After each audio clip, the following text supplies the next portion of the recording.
Olá, meus amigos, tudo bom? Hoje o tema está, daqui, maravilhoso. Vamos falar sobre a igreja verdadeira. Prepare o seu coração e convide as pessoas para assistir com você esse tema maravilhoso e vital, hein? Vital. Eu tenho certeza que Deus vai te abençoar grandemente. A minha Bíblia já está aqui, a sua também já está aí, caneta, papel, direitinho. O seu grupo de estudos já está reunido e nós vamos agora começar analisando um capítulo que revela qual é a igreja verdadeira. Veja o que diz Apocalipse 12, verso 1, que diz assim: Viu-se grande sinal no céu, a saber, uma mulher vestida do sol, com a lua debaixo dos pés e uma coroa de 12 estrelas na cabeça. Bem, é importante que você entenda que no livro do Apocalipse, todas as vezes que aparecer a palavra mulher, mulher significa igreja. E essa definição e essa explicação que eu estou dando, eu tirei de Efésios capítulo 5, versos 23 a 31. A Bíblia deixa bem claro que mulher em profecia significa igreja, ou movimento religioso. E nesse caso, o Apocalipse 12 fala de uma mulher vestida do sol. Essa mulher do 12 é um símbolo da igreja verdadeira. Ao passo que, no capítulo 17 do mesmo Apocalipse, fala de uma grande prostituta. E essa prostituta do capítulo 17 representa a igreja falsa. Então, na Bíblia, somente existem dois caminhos: o verdadeiro e o falso, o certo e o errado. Assim podemos afirmar que existem duas igrejas: a igreja verdadeira e a igreja falsa, a igreja de Deus e aquela que não é de Deus. Então, nós temos que analisar agora qual é a igreja verdadeira e as características dela. E outra coisa, quem seria o fundador dessa igreja? Seria algum homem? Seria alguma mulher? Quem seria o fundador da igreja? E eu já vou dizer de antemão para você que o fundador da igreja é o próprio Deus. E que Jesus é a cabeça da igreja. Ok? Bem, aqui no texto que eu li, diz que a mulher estava vestida de sol e tinha a lua debaixo dos pés e uma coroa na cabeça e nessa coroa 12 estrelas. O que significa tudo isso, hein? O que quer dizer tudo isso? Bem, você já sabe que mulher é a igreja. Agora, por que ela aparece vestida do sol? Sol na Bíblia representa Jesus. Jesus é o sol da justiça. Então, quando a mulher está vestida do sol, significa que a igreja estava iluminada por Jesus Cristo. E a Bíblia diz que a mulher tinha a lua debaixo dos pés. A lua reflete a luz do sol. A lua não tem luz própria, ela depende do sol. Então, nesse caso, a lua representa Jesus no Velho Testamento, que era simbolizado pelos cordeiros. Quando a Bíblia apresenta uma mulher vestida do sol, com a lua debaixo dos pés, a Bíblia está mostrando a igreja verdadeira no Velho e no Novo Testamento, ok? A mulher aparece com uma coroa na cabeça. Essa coroa representa vitória.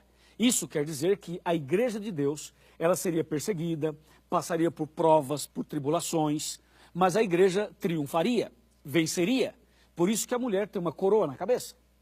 E nessa coroa haviam 12 estrelas.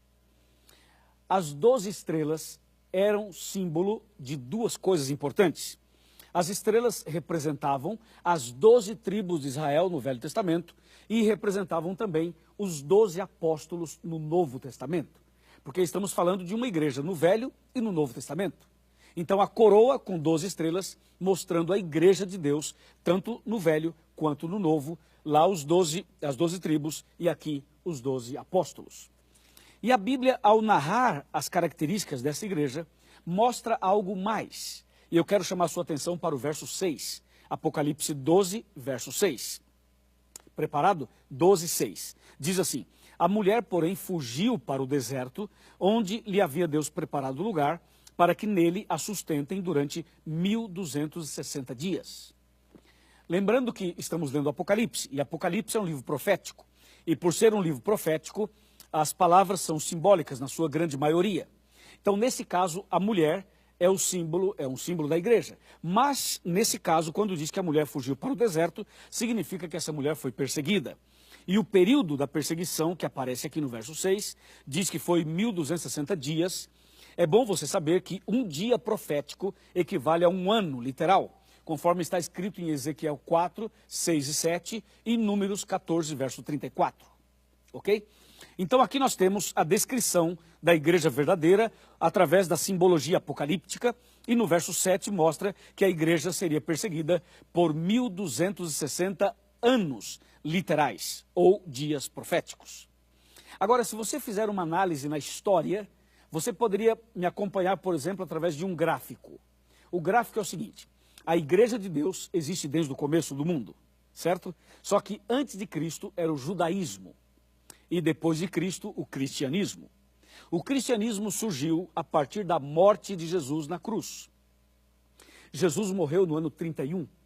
E quando ele morreu, aí começou a contagem do cristianismo.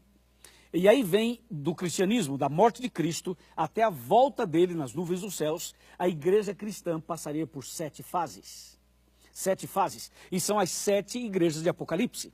São elas: Éfeso, Esmirna, Pérgamo, Tiatira, Sardes, Filadélfia e Laodiceia. Essas 7 fases do cristianismo começaram no ano 31, como você pode ver, e terminariam, ou vão terminar, na volta de Jesus. Mas durante toda a história, desde Adão e Eva até a volta de Cristo, a igreja de Deus é a mesma. A igreja verdadeira não mudou. Os princípios são os mesmos. A igreja é a mesma. A base é a mesma.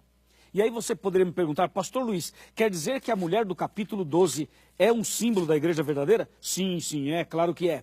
E aí você poderia perguntar assim: mas dá para identificar hoje, em nossos dias, a igreja verdadeira? Dá para eu descobrir a igreja verdadeira no meu bairro, na minha cidade, no meu estado, no meu país?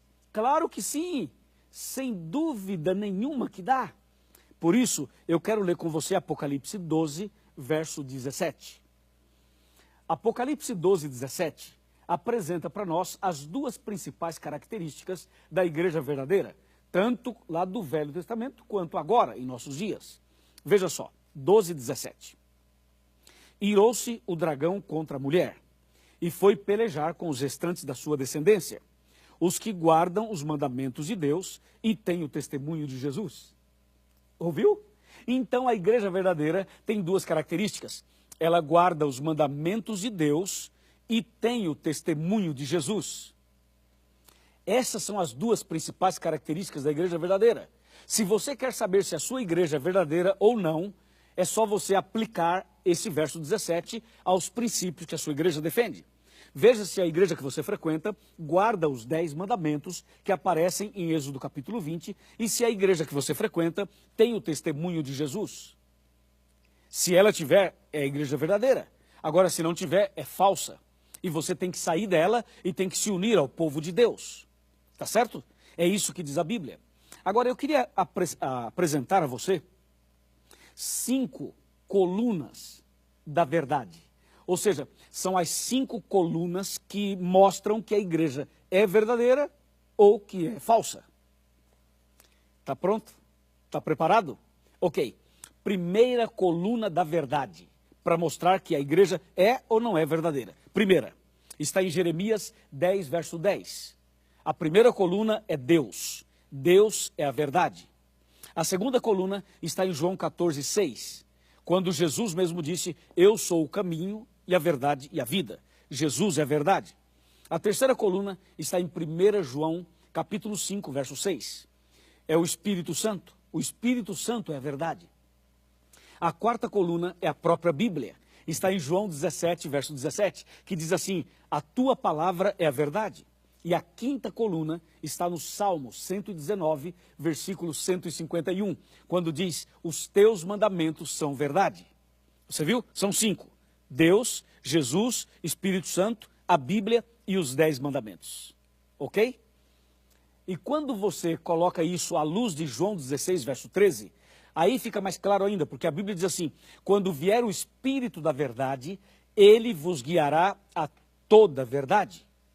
Então a igreja verdadeira, ela passaria por várias situações desde o começo do mundo. Ela foi perseguida, muitos morreram.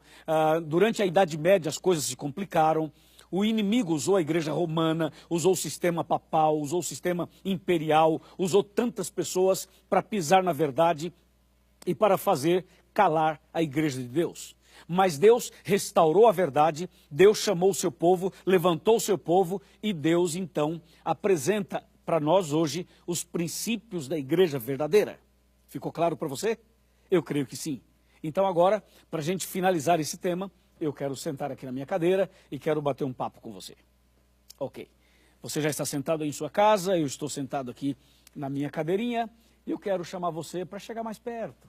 Vem mais perto, chega mais perto de mim. Eu quero falar com você. A Bíblia nos apresentou hoje as duas principais características da igreja verdadeira. É aquela que guarda os mandamentos de Deus e tem o testemunho de Jesus. Você já sabe, ok? Mas eu também apresentei as 5 colunas da verdade. Você também já viu. Agora vem cá. Você quer fazer parte da igreja verdadeira ou da igreja falsa? Lembre-se que em Apocalipse tem 2 mulheres. Uma representa a igreja verdadeira e a outra a falsa. Eu já decidi. Eu decidi fazer parte da igreja verdadeira. Sabe que eu fui sacristão? Fui sacristão por 5 anos. E eu não conhecia a Bíblia, não sabia da verdade. Até que um dia, Deus usou uma pessoa e essa pessoa me ensinou a verdade. Eu aceitei, entendi e por isso eu estou aqui hoje. Sou um pastor da Igreja Adventista do Sétimo Dia. E estou pregando para você para lhe mostrar também o caminho, a verdade. E se você realmente deseja fazer parte da igreja verdadeira, se você quer fazer parte do povo de Deus, de Apocalipse 12, que guarda os mandamentos de Deus, que tem o testemunho de Jesus, se você quer fazer parte desta igreja, eu quero fazer um apelo para você.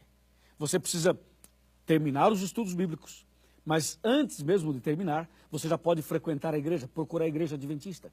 Porque a igreja adventista do sétimo dia, ela aceita os 10 mandamentos e ela tem o testemunho de Jesus. A igreja adventista do sétimo dia aceita as colunas da verdade, aceita Deus, Jesus, o Espírito Santo, a Bíblia e os 10 mandamentos. Então, por isso eu sou adventista. Eu quero convidar você também para ser um adventista. Quero convidar você para ser batizado, para ser membro desta igreja, para ser uma nova pessoa, uma nova criatura, para ser meu irmão na fé, minha irmã na fé, para juntos nos prepararmos para a vida eterna. Então, você aceita fazer parte da igreja verdadeira? Você aceita ser membro desta igreja?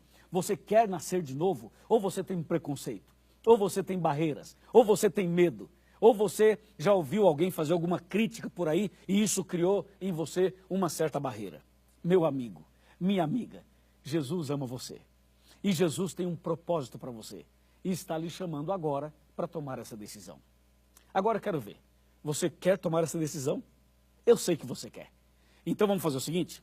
Se você quer de verdade, eu quero fazer um convite para você.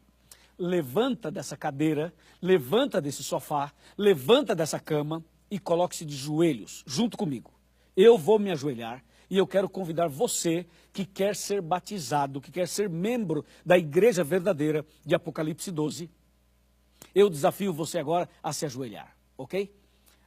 Você pode pensar assim, pastor Luiz, mas eu tenho problemas nos joelhos, não posso ajoelhar, ou então eu estou enferma ou enfermo, não dá, ou tenho um problema, não dá. Ok, se não dá, não há problema, fique sentado, deitado ou em pé. Mas se você puder, ajoelhe-se, porque eu vou me ajoelhar aqui e vou orar por você que tomou essa decisão.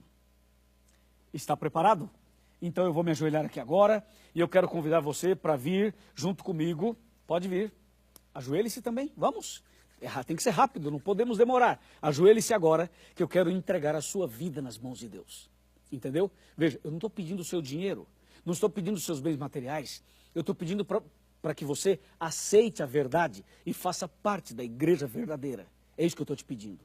Para você ser batizado e ser batizada. Amém? Ok? Estamos de acordo? Amém. Glória a Deus. Aleluia. Louvado seja Deus. Vamos então fechar os olhos e orar. Querido Pai Celestial, obrigado porque através da Bíblia nós entendemos a igreja verdadeira e decidimos fazer parte dela. Abençoa, Senhor, essa pessoa que se ajoelhou comigo, essa pessoa que está tomando a decisão agora.